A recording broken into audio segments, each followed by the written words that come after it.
Você está atrasado, mocinho. A voz do executivo ressoou pelo escritório.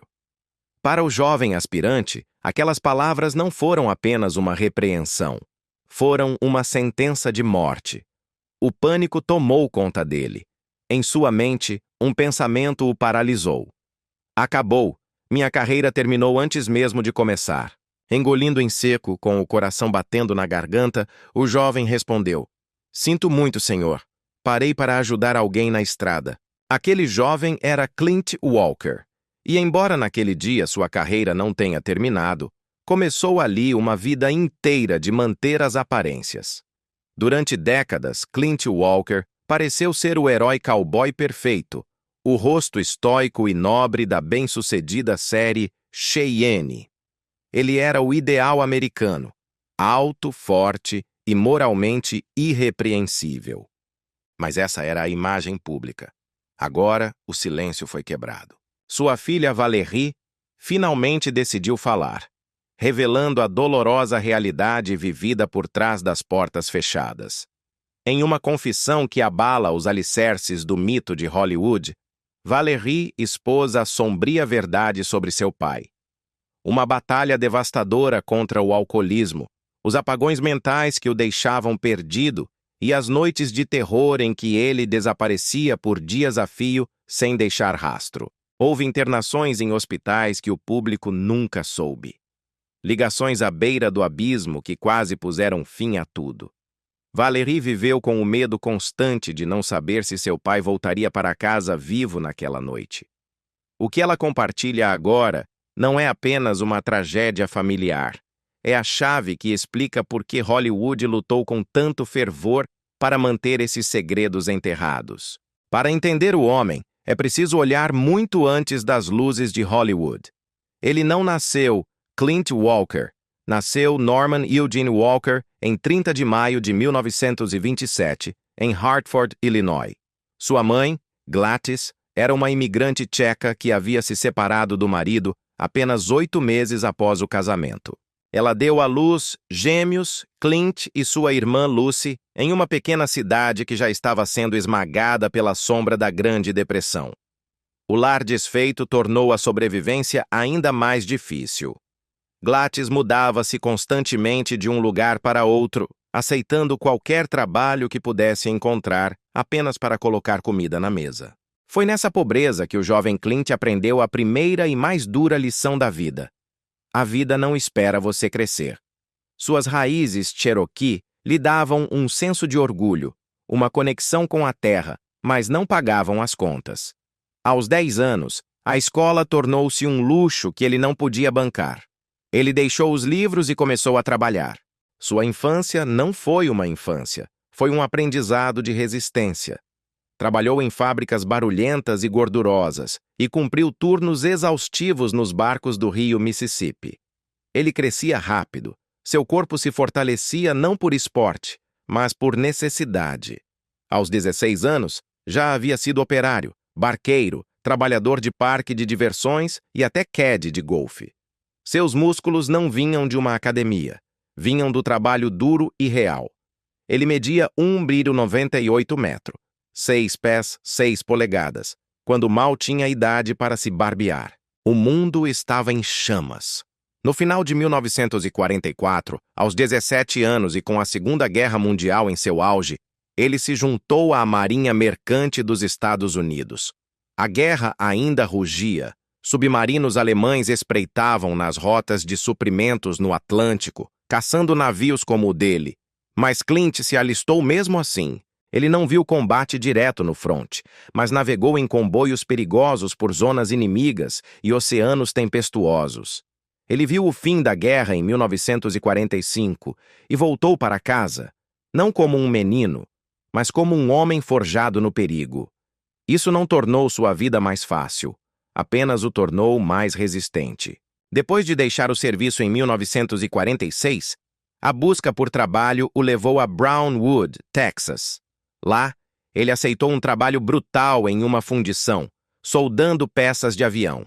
O calor queimava sua pele e as horas eram intermináveis, mas ele seguia em frente.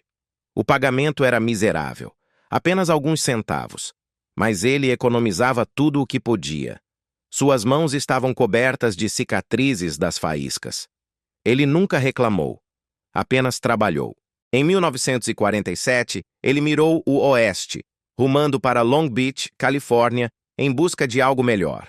Ele se juntou a equipes de perfuração de petróleo que manuseavam tubos de aço gigantes sob a chuva e o vento.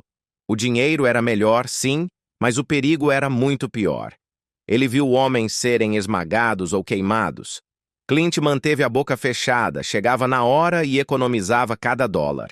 Muitas vezes pulava refeições, não porque estivesse de dieta, mas porque o aluguel vinha primeiro. Suas mãos envelheceram muito antes de seu rosto. Em 1948, o caminho o levou a Las Vegas. Ele conseguiu trabalho como porteiro no Hotel Sands. Lá estava ele, com seu imponente 1,98 metros, calmo como uma pedra, vigiando a entrada enquanto Frank Sinatra e Dean Martin passavam ao seu lado. O cassino vibrava toda noite com o caos do glamour e do vício. Clint estava lá para manter a ordem, para evitar que os bêbados chegassem muito perto. Certa noite, um caçador de talentos de Hollywood o viu. Ele não viu um porteiro, viu uma presença. Viu o rosto, a compleição, a calma. Não perguntaram se ele sabia atuar. Apenas perguntaram se ele queria uma oportunidade. Mas o destino ainda tinha outro teste. Em 1950, com o início da Guerra da Coreia, Clint alistou-se novamente na Marinha Mercante. Tinha 23 anos e estava novamente transportando suprimentos por águas perigosas. Seu navio enfrentou tufões e quase afundou em 2 ocasiões distintas.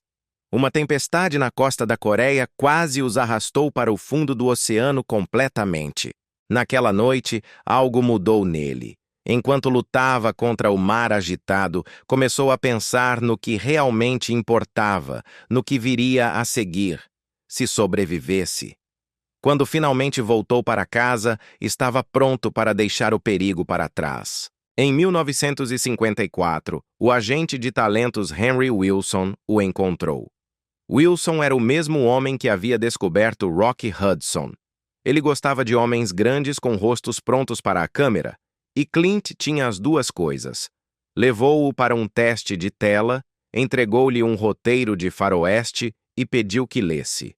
Clint nunca havia atuado antes, mas não importou. Sua voz, sua estrutura, sua força silenciosa funcionou. Wilson o rebatizou como Clint Walker e conseguiu um contrato para ele. Em questão de dias, a Warner Brothers o contratou. Em 1955, Clint mudou-se para Los Angeles, mas não o colocaram na frente de uma câmera imediatamente. Primeiro, ele foi enviado para a escola de cowboys. Não era por diversão. Passou longas horas a cavalo, aprendendo a cair, a atirar, a lutar e a sobreviver na frente da câmera. Treinou com dublês de ação reais, sangrou por golpes reais e se levantou todas as vezes. Ele sabia como lidar com o calor e o perigo. Aquela fundição no Texas havia lhe ensinado isso. Aquela plataforma de petróleo em Long Beach. Aquele navio na costa da Coreia. Tudo o havia levado àquele momento. Quando Cheyenne estreou em 20 de setembro de 1955, tudo mudou. Seu primeiro episódio, Mountain Fortress, Fortaleza na Montanha, mostrou uma luta em uma montanha nevada tão real que 10 milhões de pessoas sintonizaram da noite para o dia. Clint enfrentava os bandidos sozinho, calmo e letal. Os telespectadores nunca tinham visto um western assim na televisão. O formato de 1 hora era novo. A escala parecia cinematográfica. E Clint, imponente, silencioso, imparável, tornou-se o rosto de tudo isso.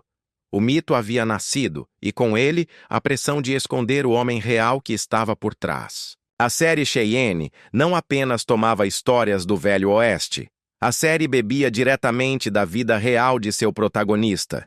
Em The Northern Story, A História do Norte, de 1956, Walker interpretou um explorador que navegava rios selvagens e terrenos hostis. Mas isso não era atuação. Por trás das câmeras, a equipe filmava nos rios gelados de Utah. A água estava tão fria que cortava a respiração. Vários atores, acostumados ao calor dos estúdios, adoeceram. E Clint? Ele nem sequer piscou. Lembremos que este era o homem que havia servido na marinha mercante durante a guerra, navegando águas árticas. Para ele, o rio de Utah era apenas mais um dia de trabalho. Ele fez suas próprias cenas de ação, encharcado e congelado, e as câmeras capturaram algo que Hollywood raramente vê: honestidade pura. O público sentiu isso. Os críticos notaram, mas nem todos no estúdio entenderam. No início, a Warner Brothers cometeu um erro quase fatal. Eles pensaram que sua voz de barítono, profunda e ressonante, era demais para a televisão. Em um ato de arrogância executiva, eles dublaram sua voz com a de outro ator nos 2 primeiros episódios. A reação do público não foi uma reclamação, foi uma explosão. Cartas inundaram o estúdio. As pessoas estavam furiosas. Eles não queriam um cowboy polido, eles queriam o homem real que haviam visto. No terceiro episódio, The Dark Rider, o Cavaleiro Sombrio, o estúdio cedeu. Eles restauraram a voz real de Clint. A diferença foi imediata. Essa voz se tornou parte de sua lenda, e a fúria dos fãs se tornou um dos primeiros casos na história em que a indignação pública mudou a decisão de um grande estúdio. Mas a batalha de Clint não era apenas por sua voz, era pela vida de outros. Em 1956, durante a filmagem de The Border Patrol, a Patrulha da Fronteira, a tragédia atingiu o set. Um dublê de ação foi lançado de um cavalo e ficou gravemente ferido. Enquanto os produtores olhavam seus relógios e calculavam o dinheiro perdido, Clint Walker fez o impensável. Ele se recusou a continuar filmando. Simplesmente, ele deixou o set. Exigiu melhor equipamento de segurança para os cavaleiros e os cavalos. A Warner Brothers tentou pressioná-lo, ameaçá-lo com processos. Mas Clint não se mexeu. Ele tinha visto o perigo real. Havia trabalhado em fundições e plataformas de petróleo. Ele não permitiria que a vida de um homem fosse sacrificada pelo entretenimento. A pressão funcionou. O programa foi retomado, mas com regras mais rígidas. O que Clint exigiu se tornou um modelo. As cenas perigosas com cavalos ficaram mais seguras em toda a indústria. Ele não fez isso para ganhar crédito. Simplesmente não queria que mais ninguém se machucasse.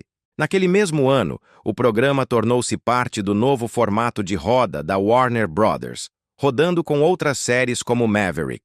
Isso significava menos episódios por temporada, mas cada um era maior, mais cinematográfico. Em Duel at Sundown, Duelo ao Pôr do Sol, de 1957, Clint enfrentou 3 pistoleiros em uma única tomada, sem cortes, sem segundas chances. Ele sacou a arma, atirou, atingiu suas marcações e terminou a cena em menos de 30 segundos. Os telespectadores ficaram loucos. Depois disso, seu salário saltou para $1.500 por episódio, um valor astronômico para a época. Durante 7 temporadas, Cheyenne exibiu 108 episódios e bateu recordes para seu gênero.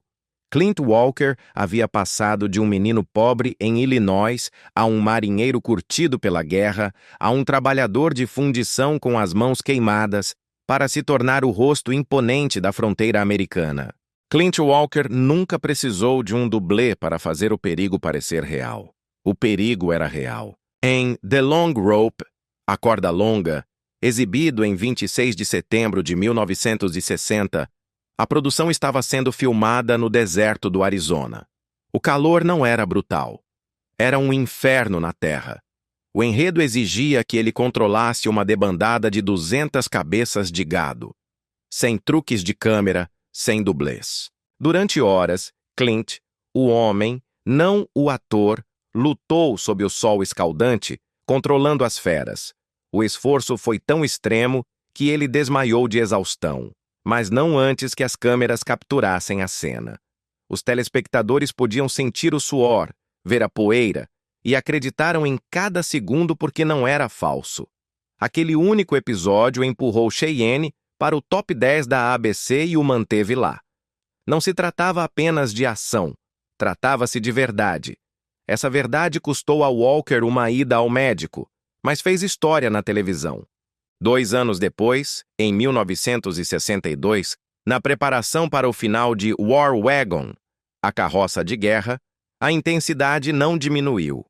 Walker estava filmando à noite, suportando o vento frio do deserto, em sequências de ataques apaches que pareciam mais uma zona de guerra do que um set de filmagem.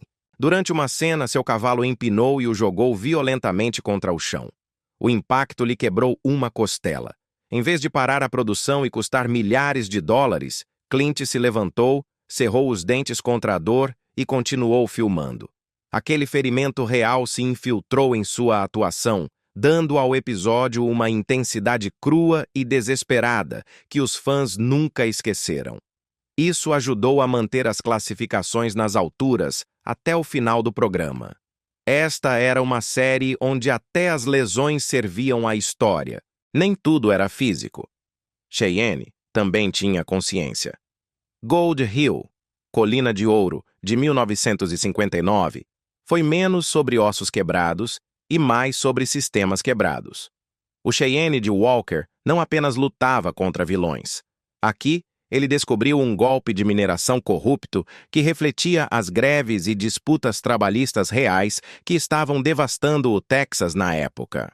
Os telespectadores não estavam acostumados a ver seus cowboys lidarem com disputas sindicais e xerifes corruptos, mas este episódio tocou em um ponto sensível. A indignação que ele provocou foi real. Os paralelismos eram ousados, e os roteiristas não os inventaram. Eles os investigaram. Não era mais apenas entretenimento. Era um protesto envolto na coragem da fronteira. Em seguida veio The Lone Gun, A Arma Solitária, em 1960. O clímax deveria ser uma luta de facas, mas o roteiro estava fraco, cortado. Então, Walker improvisou. Em um momento de pura espontaneidade, ele usou uma faca real para cortar algumas cordas, em um instante tão intenso e visceral que o episódio acabou sendo indicado a um prêmio Emmy. Não houve coreografia, apenas puro instinto. Aquele momento de improviso redefiniu o que a ação poderia ser na televisão. Os críticos notaram.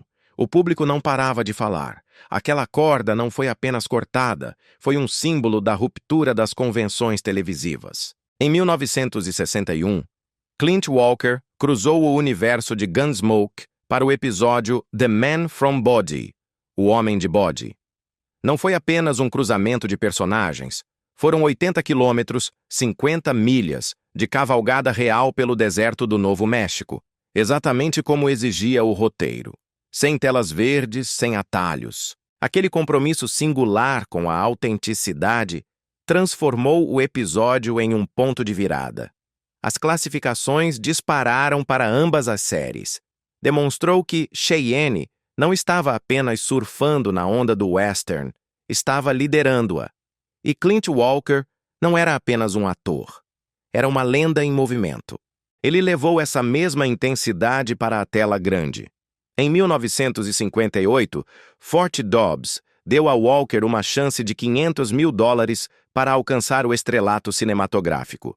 A Warner Brothers, o mesmo estúdio que havia duvidado de sua voz, agora não acreditava nele como estrela de cinema. Mas no final das filmagens, depois de fazer todas as suas próprias perseguições, acrobacias e cenas de luta, ele transformou os céticos em crentes. Na era de ouro de Hollywood, os estúdios fabricavam heróis, mas Clint Walker nunca foi fabricado. Ele já havia sido forjado em aço. Em 1958, ele interpretou Gar Davis em Fort Dobbs, um fugitivo abrindo caminho pelas traiçoeiras terras de Wyoming. O filme arrecadou mais de $2 milhões. Para um faroeste com um orçamento modesto, foi um triunfo retumbante. Foi a prova de que o público não só queria ver Cheyenne na televisão, eles queriam vê-lo na tela grande. E Walker, fiel à sua natureza, não tinha a intenção de se esconder atrás de dublês. Como poderiam?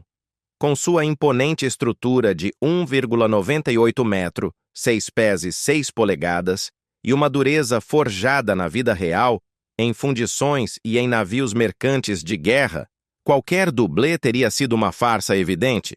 Ele era a autenticidade feita homem. Um ano depois, em Yellowstone Kelly, o estúdio o pressionou ainda mais. O filme incluía uma cena de ataque de um urso pardo, grizzly, que não estava totalmente coreografada. O urso, uma criatura maciça, era treinado, sim, mas seus movimentos não eram controlados. O perigo era palpável. Para a cena, foi utilizada uma garra cenográfica especialmente manipulada, mas no caos das filmagens, a garra rasgou a roupa de Walker e arranhou seus braços. De verdade. O sangue que jorrou não era maquiagem. Walker, no entanto, não piscou.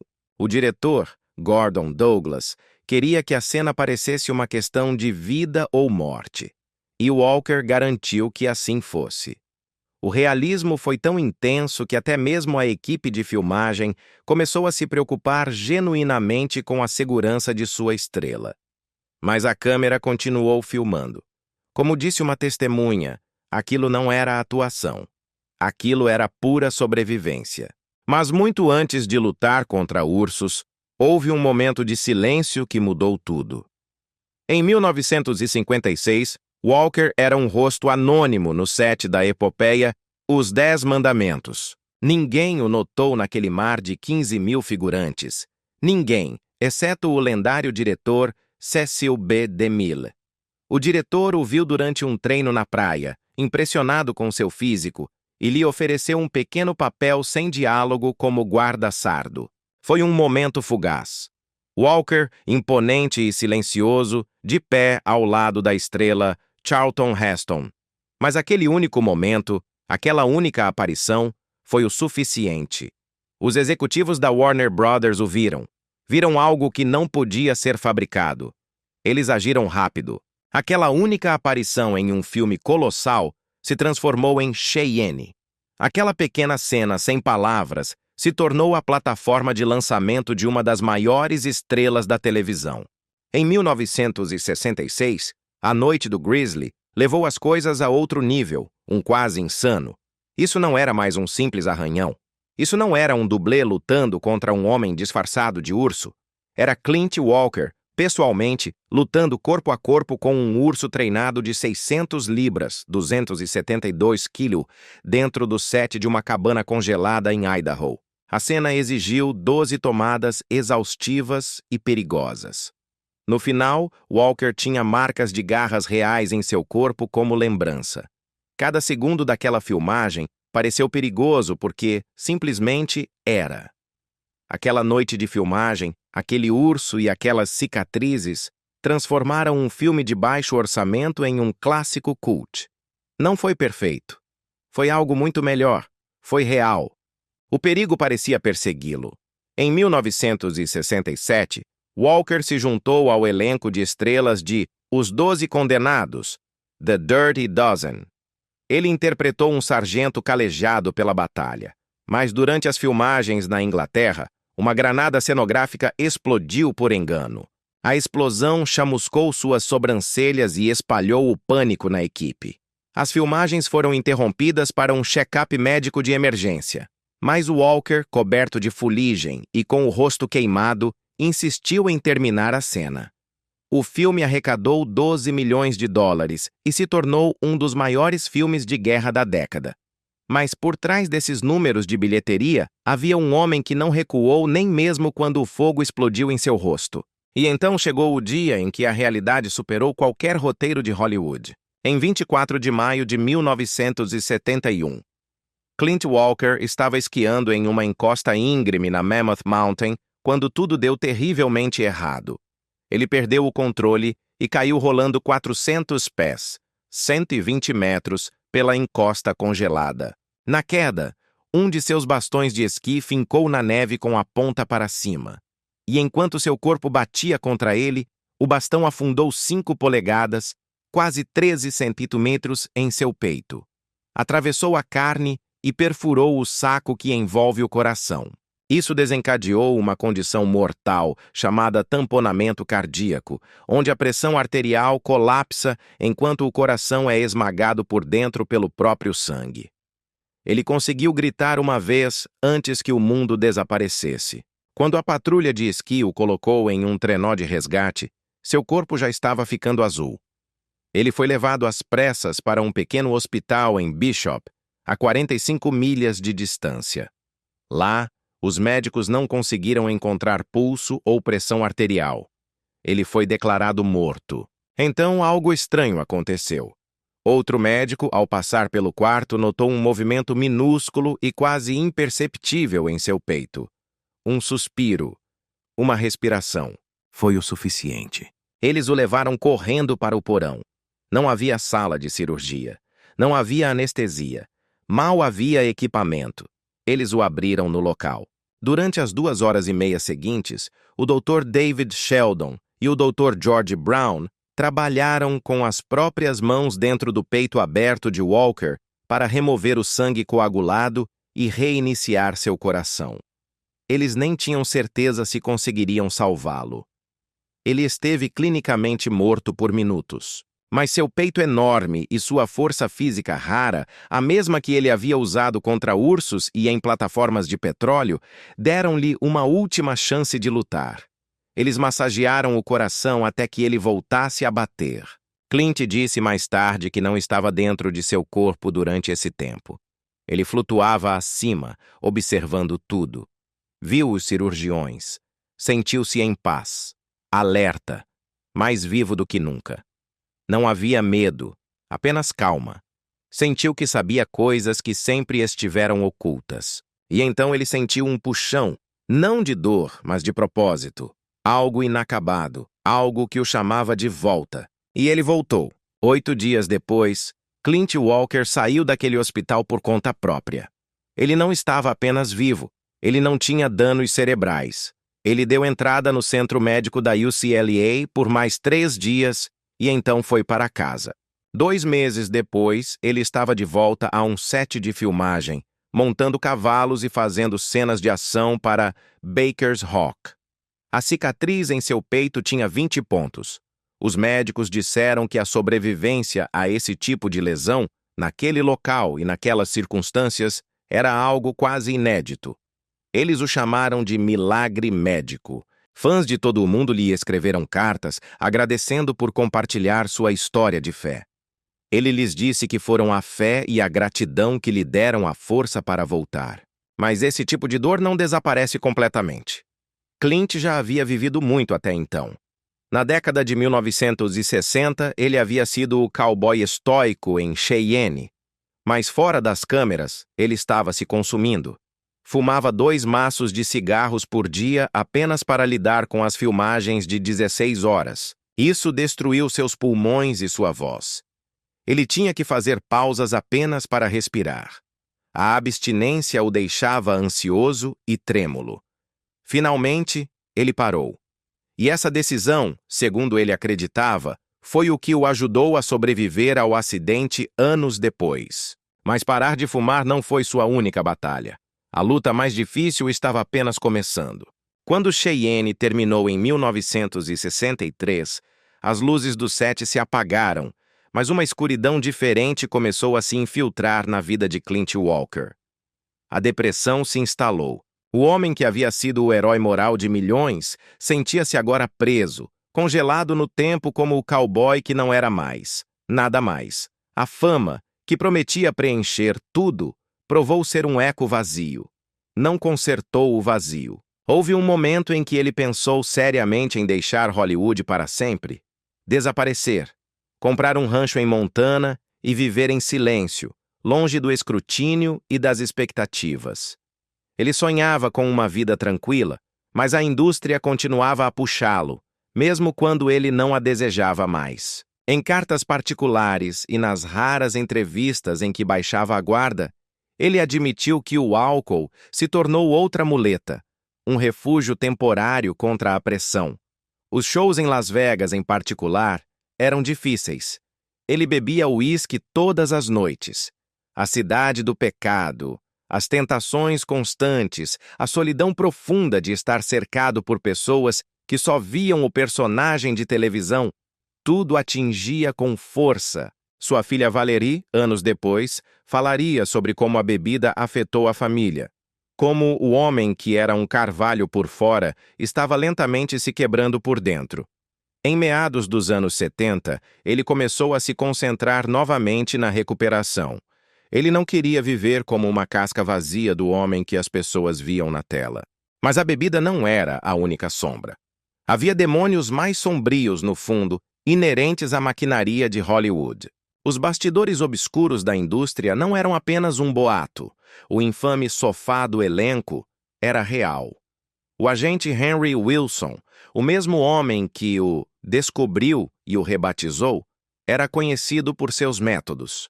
Ele havia abordado estrelas com trocas repugnantes, papéis em troca de favores. Clint nunca disse publicamente que isso havia acontecido com ele, mas ele tinha ouvido os sussurros.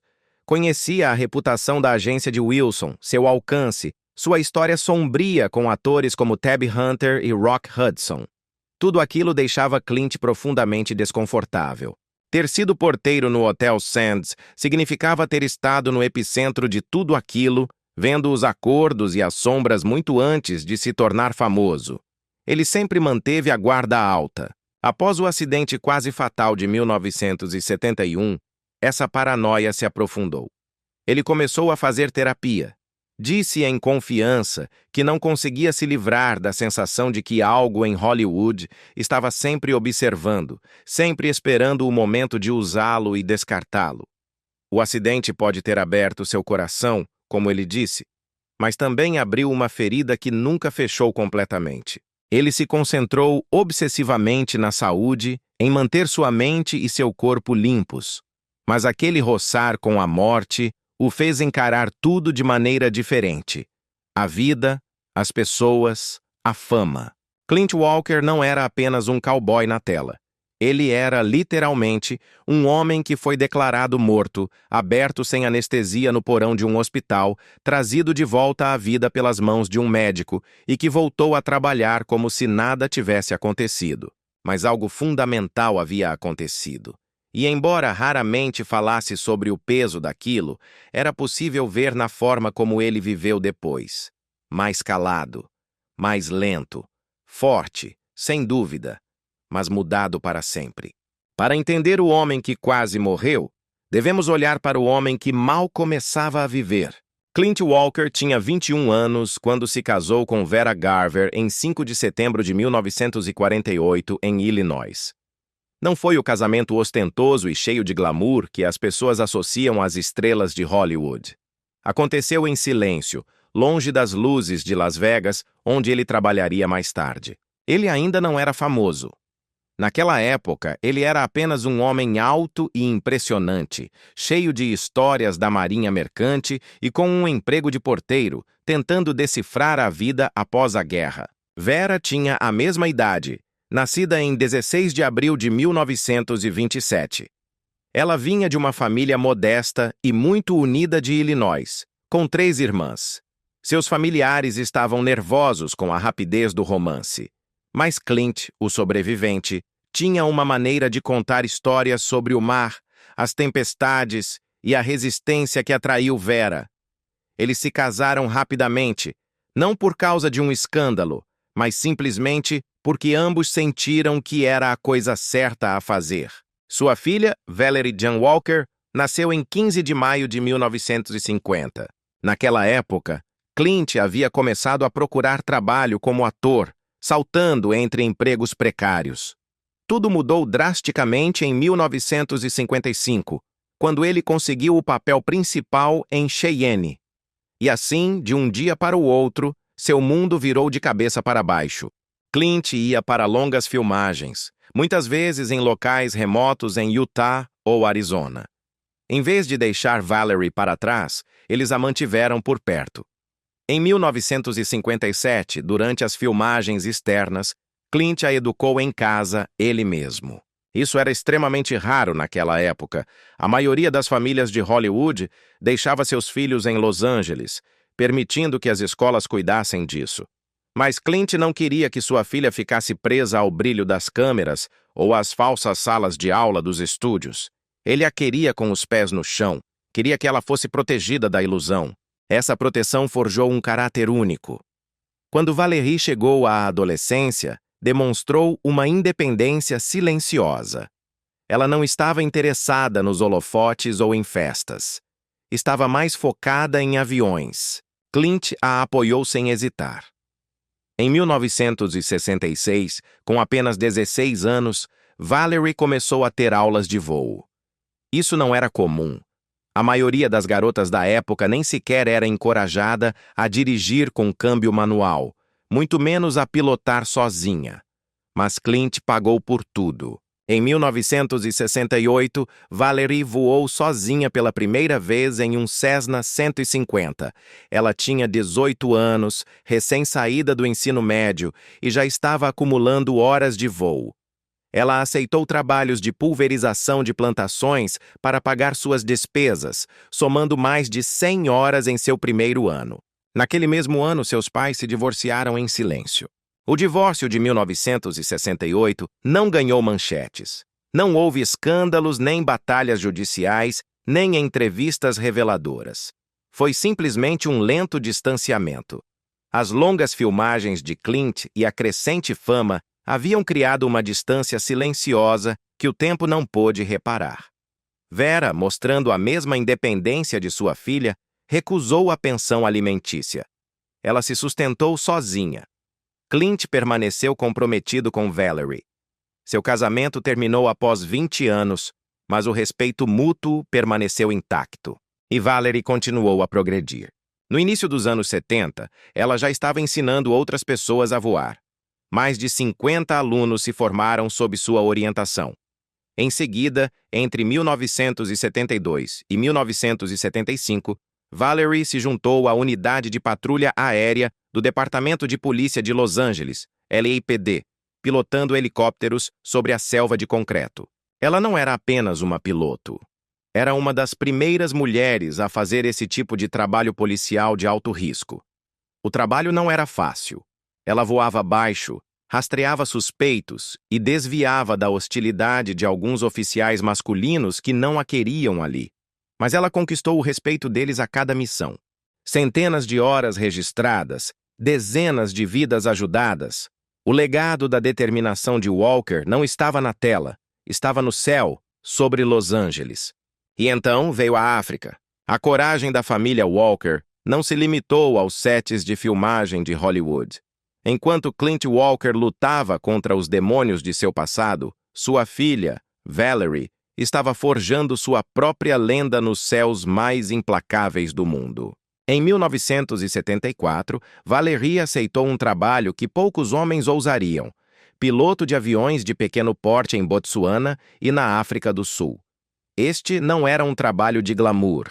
Não havia aeroportos polidos. Ela pilotava enormes aviões DC-3 para aldeias remotas, pousando em pistas de terra irregulares, muitas vezes cercadas por vida selvagem que não distinguia entre um avião e uma ameaça. A solidão e o perigo eram seus copilotos constantes. Em uma ocasião memorável, uma manada inteira de elefantes bloqueou sua única pista de pouso. Não havia torre de controle para ligar, nem ajuda a caminho. Sozinha na cabine, ela esperou por horas até que os gigantes decidissem se mover. Houve tempestades de poeira que surgiam do nada, cegando sua visão. Houve falhas de motor que a forçaram a tomar decisões em uma fração de segundo, decisões das quais vidas humanas dependiam. Aquele período de sua vida na África demonstrou algo fundamental. Valerie não era simplesmente boa em seu trabalho. Ela era intrépida.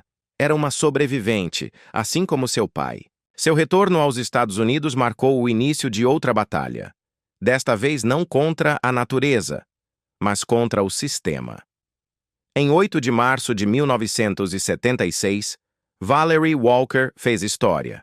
Ela se tornou a primeira mulher piloto contratada pela Western Airlines em sua turma. Ela foi designada para os colossais DC-10, voando rotas transcontinentais. Mas a indústria aérea dos anos 70 não estava preparada para ela. O ambiente era tóxico. Alguns pilotos masculinos, entrincheirados em seu mundo de clube de homens, zombavam dela abertamente.